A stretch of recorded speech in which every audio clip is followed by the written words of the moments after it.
क्या तुमने कभी सोचा है कि कुछ लोगों के आर्म्स, उनके फेशियल मसल्स, उनके चिन्स, उनके चीक बोन्स इतने ज़्यादा विजिबल, इतने थिक, इतने मजबूत होते हैं। एंड तुम में से ऐसे बहुत लोग को लगता होगा कि ये सब उनके जेनेटिक्स की वजह से है। लेकिन बहुत चांस है कि कई लोग बिना जेनेटिक्स के भी ऐसा बन सकते हैं। एंड ये वीडियो में मैं आपको बताऊंगा कि आखिर ये ऐसा क्यों है और आप कैसे अपने शरीर के किसी भी पार्ट में अपनी हड्डियों को बड़ा और थिकर कर सकते हैं।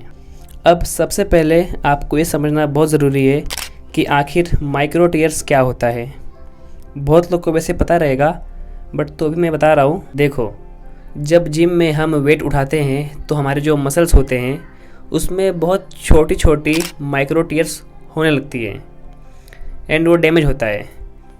एंड फिर कुछ दिन बाद अच्छी डाइट और रेस्ट के बाद जब वही मसल जब रिपेयर होती है तो फिर वो पहले से कई ज़्यादा बड़ा और मजबूत होके सामने आता है। ठीक उसी प्रकार थोड़ा हिंदी वर्ड यूज़ कर रहा हूँ मैं, तो उस टाइप ही अगर तुम्हारा कोई हाथ या तुम्हारे पैर पे कोई कट लग जाता है तो तुम्हारी बॉडी ऑटोमेटिक ही उसे रिपेयर करती है। एंड कुछ दिनों के बाद तुम देखोगे कि जो हिस्सा जहाँ पे तुम्हें चोट लगा था, कट लगा था, वो पहले से कई ज़्यादा मजबूत होके सामने आता है। अब इतना तो तुमको पता ही रहेगा। हमें ये भी पता है कि अगर हम हमारी हड्डियों को किसी भी टाइप के स्ट्रेस में नहीं रखेंगे और उसको ऐसे ही पड़े रहने देंगे तो फिर वो कमज़ोर हो जाएगी। और वहीं अगर हम रेगुलर इसको एक्सरसाइज करेंगे, इसको फोर्स देंगे, तो फिर ये बड़ा और स्ट्रॉन्ग होगा। जैसे कि एक एकेडमी में यही देखने के लिए वहाँ के लोगों को 2 ग्रुप में बांटा गया। एंड ग्रुप ए से रेगुलर एक्सरसाइज एंड स्पोर्ट्स करवाया गया और ग्रुप बी से कुछ नहीं। फिर कुछ दिन बाद जब रिज़ल्ट आया तो फिर जो ग्रुप ए था उनके बोन्स, उनकी हड्डियाँ 5.8% उनसे बेटर थी। तो इससे ये बात तो साफ़ है, जब तक हम हमारी बॉडी से, हमारी हड्डियों पे कोई भी प्रेशर नहीं डालेंगे तब तक वो मज़बूत नहीं बनेगा। ये साफ़ है। अभी देखो, मैं तुम्हें और भी एग्जांपल देता हूँ। जैसे अपना ये एलेक्स आर्नोल्ड है, तुम उसको देख लो, वो काफ़ी टाइम से रॉक क्लाइंबिंग कर रहा है और तुम जाके उसकी उंगलियों का साइज़ देखो, वो बहुत बड़ी और बहुत स्ट्रॉन्ग है। वो इंसान चढ़ते वक्त अपने पूरे शरीर का वेट होल्ड करने के लिए अपने उंगलियों का यूज़ करता है।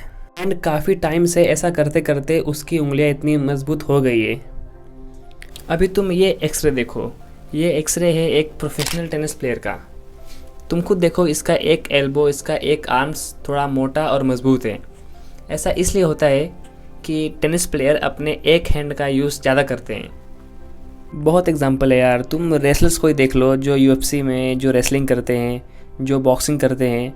तुम उनके फेस देखो, उनके फेस काफ़ी मजबूत और काफ़ी मैस्कुलिन नज़र आती है। ऐसा इसलिए होता है कि बार बार पंच खा खा के उनका जो बोन होता है वो इतना मजबूत हो जाता है एंड इसीलिए वो इतना विजिबल रहता है। अभी देखो, मैं तुम्हें अपना ओपिनियन बता रहा हूँ। ना ही मैं कोई डॉक्टर हूँ, ना ही मैं कोई बोन्स का स्पेशलिस्ट हूँ। मैं बस तुम्हें अपना लिया हुआ नॉलेज तुम्हारे साथ शेयर कर रहा हूँ। अगर तुम्हें बोन स्मैशिंग करनी है तो फिर अगर तुम मुझसे पूछोगे तो फिर मेरा आंसर रहेगा ना, तुम मत करो, क्योंकि फालतू में रिस्क मत लो। बाकी जो ये सब है वो सब स्पोर्ट्समैन है, वो डेली कम से कम 5-6 घंटा वर्कआउट्स करते हैं, डेली जिम जाते हैं, इसीलिए उनके बोन्स काफ़ी स्ट्रॉन्ग है। और तुम खाली अगर पत्थर मारते रहोगे अपने फेस पे या अपने हड्डियों पे तो फिर वो डैमेज ही होगा। इसीलिए ज़्यादा अट्रैक्टिव फेस पाने के लिए तुम ये सब हरकतें मत करो।